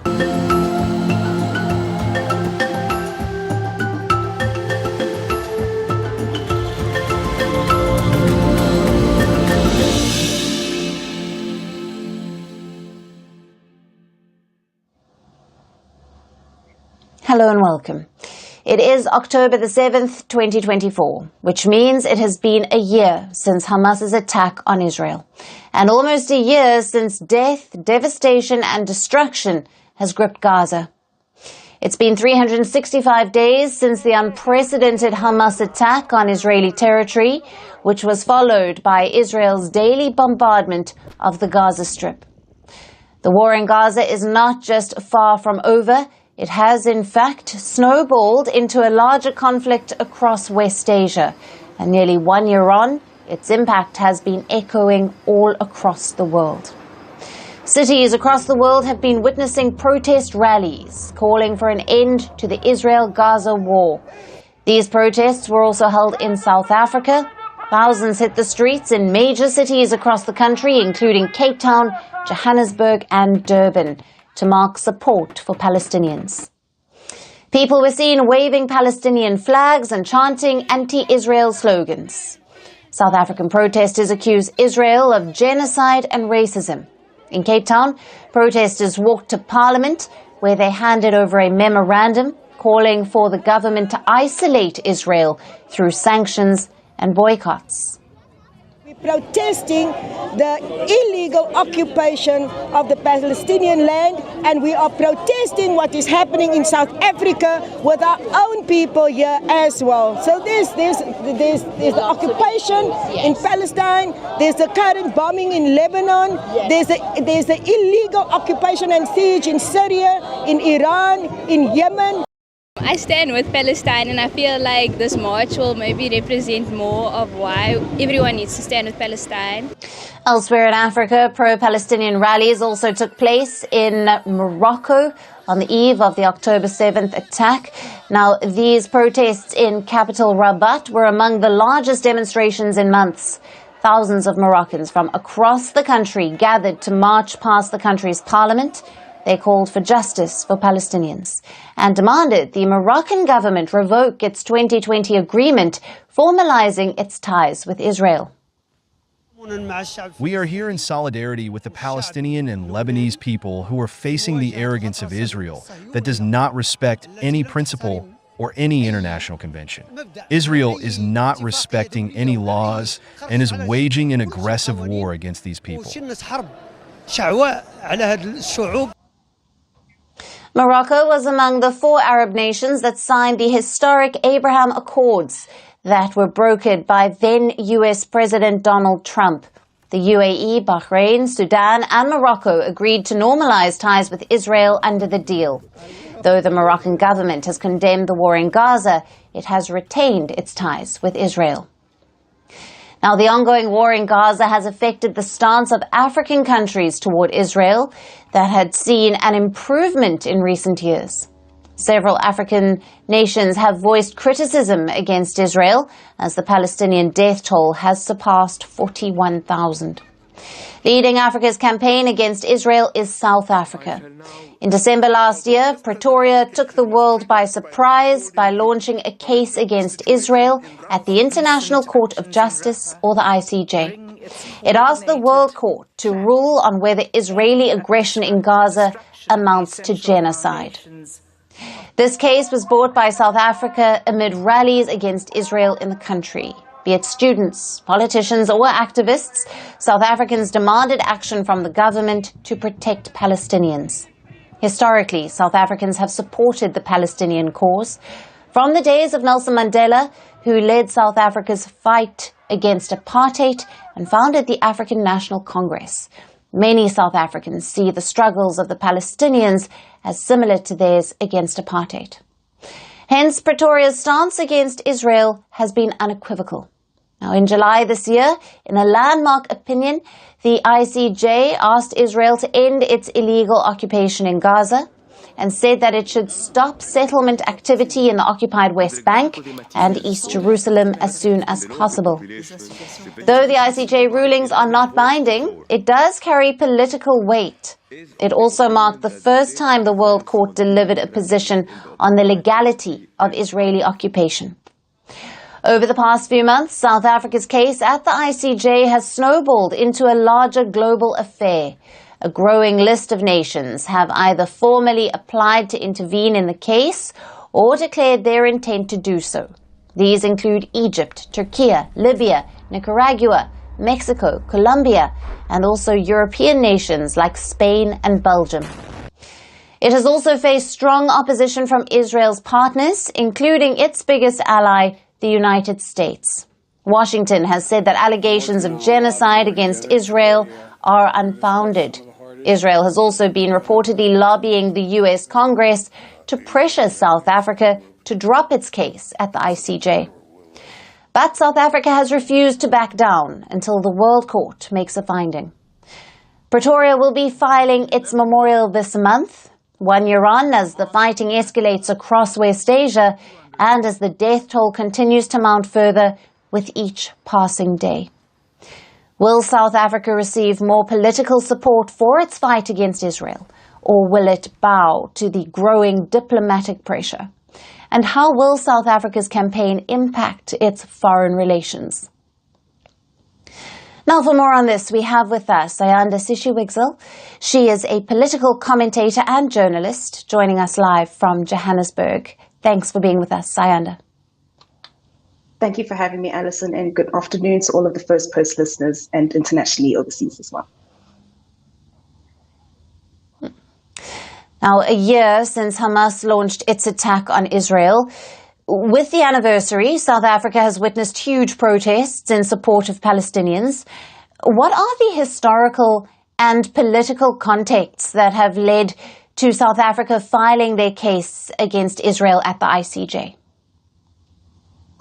South Africa suffered from a horrific history of the separation of races, which was a institution known as apartheid. And what apartheid basically did was that it separated people according to their race and their class.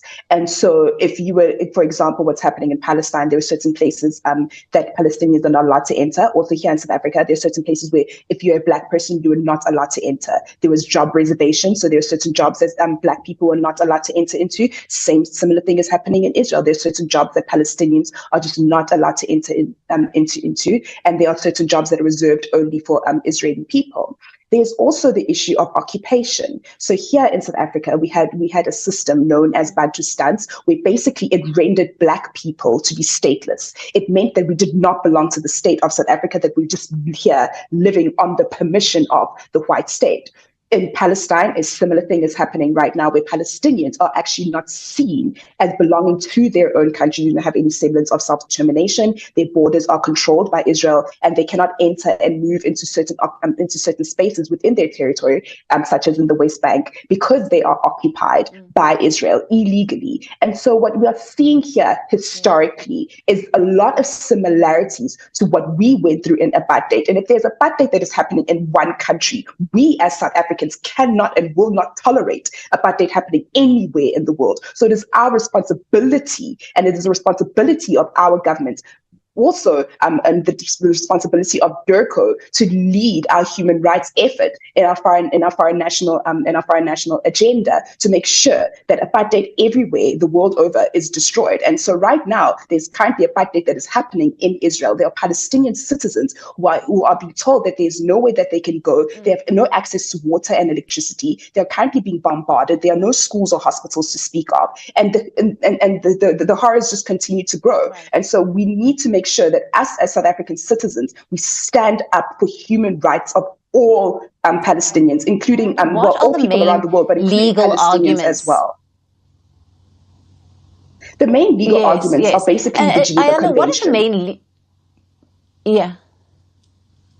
Yes, right. Sorry, Alison. So the main legal arguments are the Geneva Convention. So the Geneva Convention of 1948 clearly states that you cannot target hospitals, you cannot target schools, you cannot target civilians either. And so this is the basis of the ICJ case that was brought that South Africa brought to the ICJ, which basically the ICJ ruled and said that yes, indeed, there are aspects of the Geneva Convention that are being contravened by Israel, and so Israel needs to stop occupying the illegal territories that they are occupying. They need to stop targeting hospitals, schools, and civilians in their bombardments in this war. And how does the ICJ's jurisdiction apply to this case? And what are the potential outcomes of the court's ruling? So how the ICJ's jurisdiction, how they are legally able to be arbiters in this case is because Israel is signatory to the Geneva Conventions of 1948. And so because they are a state, they are a recognized state by the UN, even though Palestine is currently not, because Israel is a recognized state, it means that they are signatory to the Geneva Convention. The Geneva Convention means that there are certain things that you're not supposed to do, such as bombing hospitals, right, bombing schools, targeting of civilians. These things are not allowed under international law when you're fighting another nation. And so it looks as allegedly that Israel is doing this, even though we can see the evidence that this is taking place. And so what South Africa is doing is saying that they need to make sure that they go to the international court in order to have these activities be declared as illegal. You rightfully pointed out in your introduction that the ICJ does not have any legal binding. They're not a legally binding institution. However, there are political ramifications to these kinds of rulings. And now we are seeing that the USA is actually now legally or illegally complicit in a genocide that is currently taking place. And how might this case impact international relations and the broader geopolitical landscape, particularly in the Middle East and South Africa? Well, right now we are currently seeing the actions and the things that have been going on, the activities that have been going on in Gaza start to spill out into the Middle East. We're seeing that Lebanon there's been bombings that have been happening in Lebanon. There has been action that has been taken from Iran. The Houthis rebels have been controlling the Red Sea. So there has been an outspill of conflict that has been going on in the Middle East as a result of what is happening in Gaza. But what we need to actually look at is what are the institutions from the Middle East and from Africa actually doing in order to protect their citizens and to make sure that they stand up for themselves. Because you now know that the UN is currently controlled and is captured by Western powers who are honestly on the side of Israel, and that is very, very clear to see in the veto rights that in the vetoing that is coming from the USA, and the veto rights and using their veto against Palestine being adopted as and being recognized as a world state. And so what we need to do as an African continent in particular is make sure that we strengthen our position within the United Nations, push more for reform within the Security Council. Otherwise, there is nothing more that the United Nations can do. Just this week, the UN General Assembly overwhelmingly voted 134 nations voted in majority of Israel ending its occupation, which means that if you go and take this to the Security Council and the USA picks up its hand and vetoes against this notion, it means that 100 and something countries will not see, their rights and their self-determination come to light in the United Nations, which is a democratic process because of these veto rights that these 5 nations have. And so it is incredibly important that the African continent, in particular the Middle East continent as well, really just consolidate their power and see where it is that they stand within the United Nations, because they definitely need to have some sort of reform that comes from the Security Council. Otherwise, there will be no kind of change that comes for the people of Palestine if this carries on the way that it is going within the United Nations. Right. Ayanda, thank you very much for being with us on Firstpost Africa. As always, great to speak to you. Thank you for your analysis and explanations here. Thank you.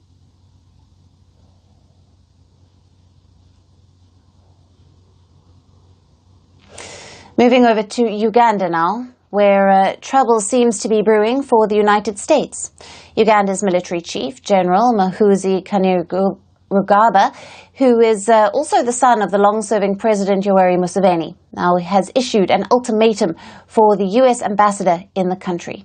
He has asked the U.S. envoy, William Popp, to either apologize or face expulsion, spewing up diplomatic tensions between the two countries. Kainerugaba took to social media platform X on Friday and said that the ambassador had disrespected the president and undermined the country's constitution. Now, the Ugandan military chief, who abandoned his plans to run for the 2026 presidential elections in September this year, has praised Russian President Vladimir Putin on social media, said that the issue between him and the U.S. ambassador was not personal, rather a national issue. He, however, did not give out much detail. He also added that he would ensure that no foreign country dominates Uganda ever again. But what triggered this face-off between Uganda's military head and the U.S. ambassador? Now, Kainerugaba's post comes just days after the U.S. State Department designated 4 members of the Uganda police force for their involvement in the gross violations of human rights, including torture, inhuman treatment, and cruelty. In 2023, monitors in Uganda recorded 1,235 cases of torture, with the Uganda People's Defence Forces and police as top perpetrators. Now, Matthew Miller, the spokesperson of the State Department, said by publicly designating these individuals, the U.S. was reaffirming its commitment to advancing human rights for all Ugandans. Now, this is not the first time that the U.S. has landed itself in trouble for placing sanctions on a country, its assets and individuals. Now, earlier in 2024, the government of Paraguay had also asked the U.S. ambassador to leave the South American nation, and this was after the Biden administration had imposed sanctions on a tobacco company linked to Paraguay's former president, Horacio Cartes. While Uganda's Kainerugaba, who by many is seen as a successor to his father's, said that Kampala has no issue with Washington. He added that recent evidence had shown that the U.S. was working against the interests of the Ugandan government. Local media outlets have reported that the U.S. Embassy in Kampala has been engaging with local NGOs and opposition groups, undermining the current government. But can a country, in this case Uganda, expel a representative of another country? The answer is yes, it absolutely can. Article 9 of the Vienna Convention states that a receiving state may at any time, without having to explain its decision, declare a diplomatic staff of sending state persona non grata. Once declared persona non grata, the staff usually has 24 to 48 hours to leave the country. Now let's look at how long Uganda's relation has been with the United States. Now, the U.S. had established diplomatic relations in October of 1962 with Uganda. However, in 1973, it shuttered its embassy in the capital city of Kampala due to internal security problems and threats to operations. During this period, the U.S. interests in Uganda were being represented by Germany. The North American country had re-established its embassy in 1979, though the U.S. has looked to promote economic development of Uganda's abundant natural resources, such as copper, gold, iron and limestone, and helped to combat HIV/AIDS disease. It has also been trying to sanction individuals involved in corruption or torture and to champion fair human rights for Ugandan citizens. Now, in May, Washington had designated 5 current and former Ugandan officials, including the Speaker of Parliament, Anita, for their involvement in significant corruption or human rights violation. Now, while the military chief had given Ambassador Pop, who took over the position in September of 2023, until today to apologize, the U.S. mission in Uganda said on Monday that neither the embassy nor the ambassador had received any formal requests for an apology from the government. The embassy also added that the envoy has not apologized. Now, with the situation continuing to develop in Uganda, it is yet to be seen whether the government now formally asks the U.S. envoy to apologize or declare him persona non grata, or to ask the military chief to withdraw his accusations on social media.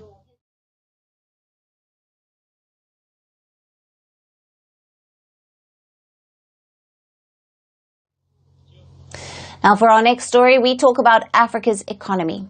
Some of the world's fastest growing economies today are from Africa. The resource-rich continent accounts for around 1/5 of the Earth's area.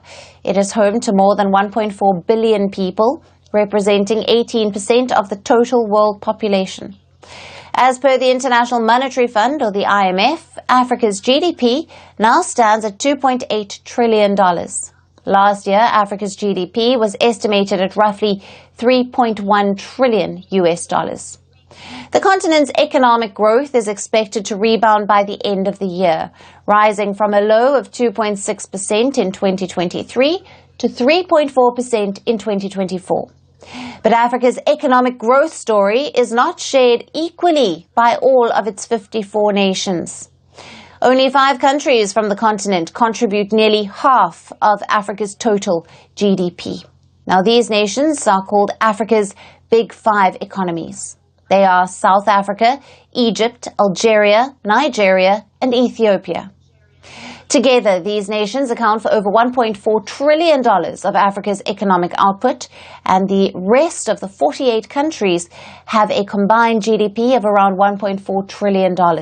Eritrea has not been included in the report due to unavailable data. Now, if we compare the Big 5 economies, South Africa tops the list with a GDP of over $373 billion, followed by Egypt with a GDP of over $347 billion.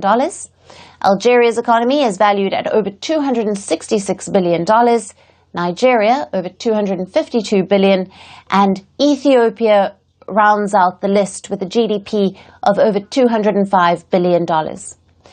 Collectively, these Big 5 economies represent a population of approximately 569 million.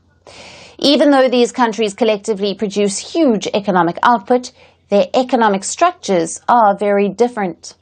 For South Africa, its financial and manufacturing sectors have helped it become Africa's biggest economy. Its mining industry also plays a vital role, contributing around 8% to GDP. South Africa is a significant global producer of platinum, group metals and gold, and also exports these resources. Then comes Egypt, whose strategic location has helped it to play a major role in global trade. Egypt controls the Suez Canal, which is very crucial for world trade. It's estimated that a staggering 12% of global trade travels through the Suez Canal every year. Now, Egypt charges fees from ships passing through the canal, which generates huge revenue for the nation. Additionally, Egypt is also a tourism hotspot. Its historical pyramids attract a lot of tourists each year and contributing significantly to the economy. Moving on to Algeria, the North African nation is heavily reliant on its natural gas exports. The country is one of the leading exporters of natural gas globally. The economic growth in Nigeria in the west is also largely from its energy sector, but the country focuses on crude oil. Nigeria is Africa's largest crude oil producer. And lastly, Ethiopia's economic growth is driven by agricultural sector. Unlike the other big economies, Ethiopia is the world's 5th largest coffee exporter. Even though the East African nation has seen significant industrial development, agricultural activities support the livelihoods of a large portion of the country's population. With the biggest, youngest population, Africa is expected to see significant economic growth in the coming year. But currently, the pace has been slow.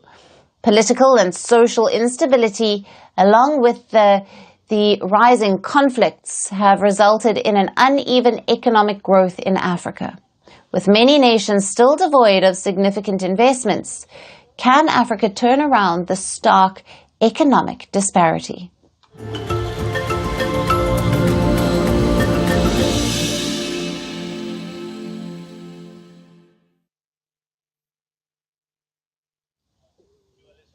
And finally, to our special segment, Resurgent Africa. Amid the coups and the crises, there are many positive stories from Africa that often get overlooked, but not on this show. Our story today is from Kenya, where an organization is bringing the power of virtual reality to impoverished rural areas of the country. The man behind the project says that he is not just helping the youth experience the world of VR, but also helping locals make a living through technology. Can this project ignite a tech revolution in rural Kenya? Our next report has all the details. With wide smiles on their faces and hearts full of excitement, these students carried cardboard boxes from a vehicle to their village hall. Inside these boxes was something these youngsters had neither seen nor heard of. As they sat on the floor in rows and were handed white-colored tech devices, they didn't know what to expect. So, the organizer, Paul Simon Wayaki Wahinga, explained how to use the devices. Once they dived in, they were teleported to another world. Wayaki's organization is bringing the power of virtual reality to youth in remote Kenyan villages. And this group of youngsters in Kenya's Kiambu experienced the world of VR for the first time. This is my first time to see a VR set. I'm so amazed by the many opportunities and I look forward to the future knowing that I will earn a living through it. And I've seen that I can also travel to another country when I'm still in Africa. That is so wonderful and I'm so amazed. I can actually see the space and all the stars. Yeah, that's a very good thing. The lack of technological know-how in Kenya's rural areas pushed Wayaki to take up this project, where he teaches locals all about virtual reality technology via hands-on sessions. He carries boxes full of futuristic goggles to impoverished communities. He says technology will bring stories of these rural communities to the metaverse, which otherwise would never come out. Not just that, Wayaki says technology would bring economic empowerment and financial wellness to communities struggling to survive in rural areas. Africa VR Campus and Center is an organization that is dedicated to training VR, XR, AR, but not in shiny workshops and urban areas, but in the grassroots rural Africa, where we come with our gadgets, internet solutions, and we connect the community and train them what is VR, XR, AR. And the reason why we do so, of course, is for socio-economic empowerment, because they too have stories to tell in the metaverse. They too have got their own local grassroots industries that can be, incorporated in the metaverse, and that brings economic empowerment and financial wellness to them. Sort of bringing the Sustainable Development Goals closer to them using the power of VR, XR, and AR. But Wayaki's path has many hurdles. Some villages don't have the infrastructure or internet coverage to host his sessions. Moreover, locals in many communities see the new technology as strange and suspicious. Despite this, he's determined to move forward. Taking new tech in rural Africa has its own set of challenges. We are talking about infrastructure challenges, internet challenges, sometimes even the community looking at this new tech like, what is this? And so the absorption of it sometimes becomes a hindrance when you're trying to take it to the grassroots. So all these sort of challenges, and sometimes even the funding to even take this outreach into the villages, sometimes it's not there. After a short training session on virtual reality and other technologies, those interested are given an opportunity to join Wayaki's team. This allows many of the youth in rural areas to start making a living. I have been in Metaverse for 3 years in Wayaki's program. So I personally, it has benefited me a lot since we have gone to universities to teach students how to use it. Since we are only Form 4 leavers, I feel special and I feel that I am an important girl.